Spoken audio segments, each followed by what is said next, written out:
السلام علیکم۔ آمنہ اپنی زندگی کا ایک قصہ سناتی ہے کہ میری ماں لوگوں کے گھروں میں کام کر کے ہمارا پیٹ پالتی تھی۔ ابو میرے 2 سال پہلے فالج کی وجہ سے بستر پہ پڑے تھے۔ میں نے بھی میٹرک کے بعد اسکول چھوڑ دیا تھا اور سارا دن گھر کے کام کاج کرتی، اور کبھی کبھی تو امی مجھے اپنے ساتھ کام پر لے جاتی تھی۔ میں نے اپنا سارا بچپن ایسے ہی گزارا۔ جب میں 20 سال کی ہوئی تو میرے لیے بہت زیادہ رشتے آنے شروع ہو گئے تھے، لیکن امی میری ابھی شادی نہیں کرنا چاہتی تھی۔ لیکن ایک دن ایک ایسا رشتہ میرے لیے آیا کہ امی نے جھٹ سے ہاں کر دی۔ میں حیران تھی کہ امی ایسا کیوں کر رہی ہیں۔ جب میں نے امی سے پوچھا تو امی نے بتایا کہ کوئی سعد نام کا لڑکا ہے، میری ایک دوست کے جاننے والوں میں سے ہے۔ اس نے بتایا ہے کہ لڑکا ایک ہی ہے، اس کا کوئی بھائی نہیں ہے۔ 2 بہنیں ہیں جن کی شادی ہو چکی ہے اور وہ اپنے علیحدہ گھر میں رہتی ہیں۔ ایک ان کی امی ہے۔ بس اتنی سی فیملی ہے۔ اگر ادھر تمہاری شادی ہو جائے تو مجھے امید ہے تم بہت خوش رہو گی۔ اچھے لوگ ہیں، اچھے بھلے ہیں، مجھے تو اچھے لگے ہیں، باقی تم بتا دو تمہارا کیا خیال ہے۔ میں بھی سن کے خوش ہوگی کہ شاید میری قسمت بدلنے والا کوئی آ گیا ہے۔ ان لوگوں نے بولا کہ ہم لوگ سادہ سے نکاح کر کے اپنی بچی کو لے جائیں گے اور آپ لوگ جہیز وغیرہ کی ٹینشن مت لیجئے گا۔ ہمارے گھر میں اللہ کا شکر ہے ہر نعمت موجود ہے۔ نکاح کے لیے ان لوگوں نے صرف 1 ہفتہ دیا تھا۔ اتنی جلدی نکاح کرنا بھی کچھ سمجھ میں نہیں آیا تھا، لیکن خیر جیسے کر کے نکاح ہو گیا اور میں ان کے گھر پہ آ گئی۔ گھر خوبصورت تھا۔ جب میں اپنے کمرے میں آئی تو وہ بھی اچھا سجایا ہوا تھا، ساتھ بہت اچھا انسان تھا، اور سب سے بڑی بات میری ساس بہت اچھی تھی، مجھ سے بہت پیار کرتی تھی۔ شادی کو اتنی دور ہو چکی تھی کہ آج تک میری ساس ہی میرے بہت سارے کام کر دیتی تھی۔ میں بہت خوش تھی کہ شوہر تو اچھے ملے ہی ہیں، ساس بھی بہت اچھی ملی ہے۔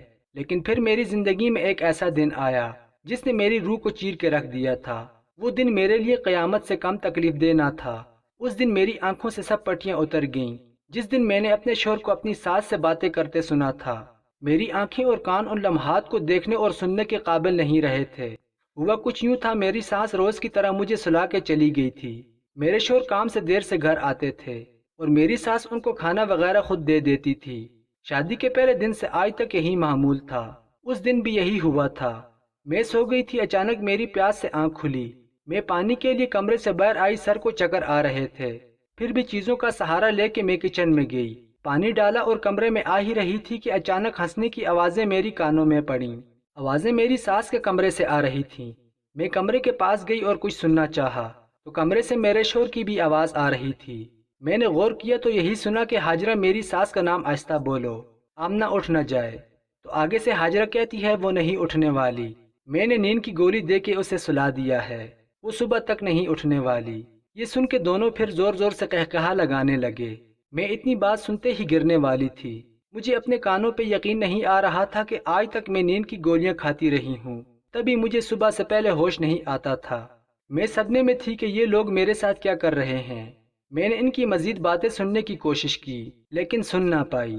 اگلے دن میں نارمل تھی۔ ان لوگوں کو شک نہ ہونے دیا کہ مجھے ان پہ شک ہونے لگا ہے۔ دن ایسے ہی گزر گیا۔ رات آ گئی، میری ساس دوائی لے کے میرے کمرے میں آئی۔ میں نے ان کا دھیان ہٹتے ہی گولی چھپا دی اور ان کو محسوس کروایا کہ میں کھا چکی ہوں، اور میں جلدی سے لیٹ گئی۔ تھوڑی دیر میں میری ساس اٹھ کے اپنے کمرے میں چلی گئی۔ جیسے ہی میرے شوہر گھر آئے وہ سیدھا ان کے ہی کمرے میں چلے گئے۔ تھوڑی دیر بعد پھر سے ان لوگوں کی آوازیں آنے لگیں۔ میں آہستہ سے اٹھی اور ان کے کمرے کے باہر کان لگا کے ان کی باتیں سننے لگی۔ آج جو میں نے سنا کاش وہ کبھی میں نہ سنتی۔ میرے شوہر میرے ساس یعنی حاجرہ سے یہ باتیں کر رہے تھے کہ حاجرہ، مجھے لگتا ہے یہ عورت بھی بچہ پیدا نہیں کر سکے گی۔ کیا فائدہ ہوا مجھے دوسری شادی کرنے کا؟ تم سے اولاد نہیں ہو سکتی تھی اس لیے اس سے شادی کی تھی، لیکن یہ بھی اب ماں نہیں بن سکتی۔ اب میں کیا کروں گا؟ مجھے بچہ چاہیے اور حال حال میں چاہیے۔ حاجرہ بولی، ہاں میں اپنے شوہر کی ایک اور لڑکی سے شادی کرواؤں گی، دیکھنا وہ آپ کو بچہ دے دے گی۔ ساتھ بولے، اس کا کیا کریں گے؟ حاجرہ بولی، یہ ایسے ہی مر جائے گی۔ تو اس بات پر دونوں ہنسنے لگے۔ یہ سب سننے کے بعد میرے تو پاؤں کے نیچے سے زمین ہی نکل گئی۔ میں نے کبھی ایسا سوچا بھی نہ تھا کہ جس عورت کو میں اپنی ماں کا درجہ دے رہی تھی وہ تو میرے شوہر کی بیوی ہے۔ یہ سب میرے ساتھ کیا ہو رہا تھا؟ کچھ پتہ نہیں چل رہا تھا۔ میں جلدی سے اپنے کمرے کی طرف بھاگ گئی اور کمرے کی کنڈی لگا کے رونے لگی۔ میرے ساتھ ایسا کیا ہوا؟ میں نے ایسا کیا کیا تھا جس کی مجھے یہ سزا ملی؟ خود پہ بھی اب غصہ آ رہا تھا۔ سجدے میں گر پڑی، اللہ کے سامنے روئی۔ اب میں اپنی موت کو بہت قریب سے دیکھ رہی تھی۔ دل میں خیال آیا، صبح 7 کے کام پہ جانے کے بعد حاجرہ سے ایک بار پوچھیں گی تو صحیح کہ ان لوگوں نے میرے ساتھ ایسا کیا ہی کیوں؟ زندگی تو اب میری ختم ہی ہے۔ ایک بار ان سے جواب ضرور لوں گی۔ روتے روتے کب آنکھ لگ گئی پتہ ہی نہیں چلا۔ صبح جب میری آنکھ کھلی تو ساتھ کام پہ جا چکے تھے۔ میں اٹھی اور سیدھا حاجرہ کے کمرے میں چلی گئی۔ حاجرہ میری طرف دیکھ کے حیران رہ گئی کہ میں ایسے اس کے کمرے میں کیسے آئی۔ میں سیدھی اس کے قریب جا کے اس کا ہاتھ پکڑ کر بیٹھ گئی۔ حاجرہ تم نے میرے ساتھ ایسا کیوں کیا؟ اتنا بڑا دھوکہ تم کیسے کر سکتی ہو میرے ساتھ؟ میرے سوال چکا دینے والے تھے۔ اسی وقت حاجرہ اپنی اصل حالت میں آ گئی اور بولی تمہاری اب ہمیں ضرورت نہیں ہے۔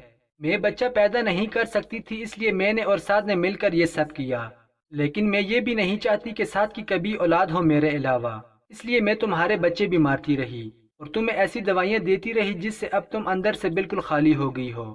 بہت جلد اب تم اوپر پہنچ جاؤ گی۔ دودھ میں تم کو دوائی ملا کے دیتی تھی، دیکھو کیسا حال کر دیا میں نے تمہارا۔ یہ سب باتیں مجھے تیر کی طرح لگ رہی تھیں۔ میں نے حاجرہ کو اس کے کندھوں سے پکڑ کے ہلایا اور صرف یہی بولا کہ اللہ انصاف کرنے والا ہے، تم نے جو کیا تم اس کی سزا ضرور پاؤ گی۔ میں تمہیں اب کچھ نہیں کہوں گی، اللہ مجھے انصاف دے گا اور تمہیں اس کی ضرور سزا ملے گی، اور تمہیں اس کی سزا ضرور دے گا۔ میں وہ گھر چھوڑ کے آ گئی اپنی امی کے پاس۔ تھوڑے دنوں کے بعد خبر آئی کہ دونوں کی کار ایک ٹرک میں لگی اور وہ دونوں وہی مر گئے۔ اللہ کی لاٹھی بے آواز ہے۔ میں بھی اب اپنی اس زندگی کے آخری دن گن رہی ہوں۔ کیا میں نے اللہ کے اوپر فیصلہ چھوڑ کے صحیح کیا؟